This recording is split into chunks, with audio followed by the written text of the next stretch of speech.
Grace and peace from God our Father and the Lord Jesus Christ. Ako po si Juleto Superiano. Akala ko noon ako po ay isang mabuting tao. Bata pa lang po ako na po ay namulat sa mga gawaing pangsimbahan. Kasi ang mga magulang ko po ay mga leader ng simbahan. Doon ko rin alam na mayroong Diyos na dapat lahat ng tao ay tatawag sa Kanya. Ako po ay panganay sa aking tatlong mga magkakapatid. Ako lang po ang nag-iisang lalaki sa aming magkakapatid. Lumaki po ako na mayroon pong gabay ng aking mga magulang na maging marespeto sa ibang tao. Ang pamilya ko po ay malapit sa simbahan at sila po ay nagsiserve. Isa din pong pribileyo sa akin na mag-serve sa simbahan. So ako po ay nagiging altar server ng aming simbahan at ako po ay nagsiserve sa mga parish. Kumbaga masasabi ko po talaga na ako ay kakaiba sa maraming kabataan. Sabi ko talaga sa aking sarili na hindi ako kagaya nila. Dahil alam ko sa sarili ko na ako ay naglilingkod sa Diyos. Ang tingin ko po sa aking buhay ay mas matuwid ako kaysa sa iba. Mas mabuting tao ako kaysa iba. Ako halos linggo-linggo na sa simbahan ako, yung iba wala. Parang ang tingin ko talaga sa aking sarili napakataas. Kumbaga, pakabanal ko, tao. Yun ang tingin ko sa sarili. At minsan, na-judge ko ang maraming tao na sila ay mga makasalanan. Na silang lahat ay mapupunta sa impyerno, ako hindi. Yun po ang aking naging pagkatao. Ako ay nagiging self-righteous. Kaming buong pamilya ay sama-sama talagang nagsisimba. Ang tingin ng maraming tao sa aming family ay perfect na family kami. Yung mga kapatid ko, ni isa man sa aming mga kapatid ay walang mga bisyo. So nakikita ko talaga na ako ay kakaiba sa maraming mga kabataan. Hanggang sa ako'y lumaki, nag-aral, pero ang totoo nakikita ko ang sarili ko, hindi din ako kakaiba sa maraming mga kabataan. Ako rin naman ay nagkakasala. At ako rin naman talaga ay makasalanan. Ako ay nangungupit sa aking mga parents. Ako ay nagsasalita ng hindi maganda. Ako ay nakikipag-away sa aking mga kapatid. Ako ay nagsisinungaling. Ako ay nagnanakaw. Yan ang di alam ng karamihan. Masasabi ko sa aking sarili na ang dami kong nagawa sa Panginoon. At nakikita ko rin ng aking pamilya ay malaking nagawa sa pagsiserve sa Panginoon.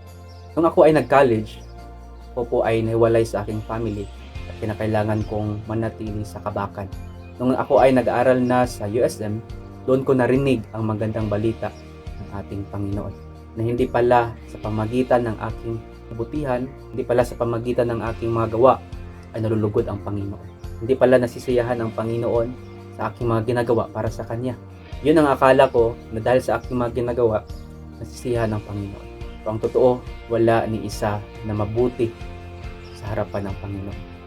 Wala ni isang tao sa sanlibutan na mabuti sa harap ng Panginoon. Ika nga sa salita ng Panginoon, no one is righteous at even one. Dahil ang tanging Diyos lamang po ang mabuti. Doon na tinanggap ko ang Panginoong Hesus, doon ko nakilala ang Panginoong Hesus, narinig ko ang magandang balita, at ako ay humingi ng kapatawaran sa Panginoon.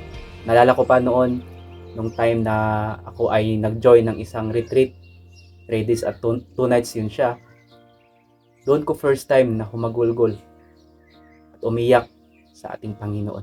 Dahil hiyang-hiya ako sa aking sarili na sa pag-akala ko na ako ay mabuting tao. Sa lahat ng aking mga ginagawa, lahat ng aking mga ginagawa para sa Panginoon, yun pala ay hindi kalugod-lugod sa Panginoon. Dahil ako pala ay isang makasalanan. Sa grasya at sa awa ng Panginoon, namuhay po ako na mayroon pong pakikitungo sa Panginoon.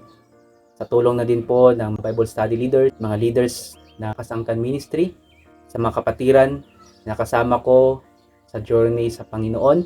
At doon ko mas nakilala lalo ang Panginoon sa aking buhay. Unti-unti pong minumold ng Panginoon yung aking buhay. Tinutuwid ng Panginoon ano dapat na buhay ang dapat na aking isa sa buhay. Ang buhay na dapat kalugod-lugod sa mata ng Panginoon. Kaya masasabi ko po talaga na hindi po talaga sa mabuting gawa, hindi po talaga sa aking kakayanan, hindi po talaga nanggaling sa akin, hindi po talaga nanggaling sa relihiyon na ako ay nagiging mabuti. Hindi po talaga ako mabuti. Ang Diyos lamang po ang mabuti.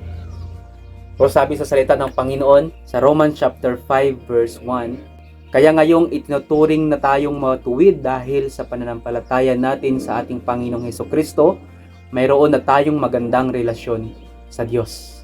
At dahil po doon po ako nagiging matuwid sa harapan ng Panginoon dahil sa ginawa ng Panginoong Hesus sa buhay ko. Ako po si Julieto Superiano, dating self-righteous at ngayon ay nagiging righteous in the eyes of the Lord dahil sa grasya ng ating Panginoong Hesus Kristo. Maraming salamat po at God bless us all.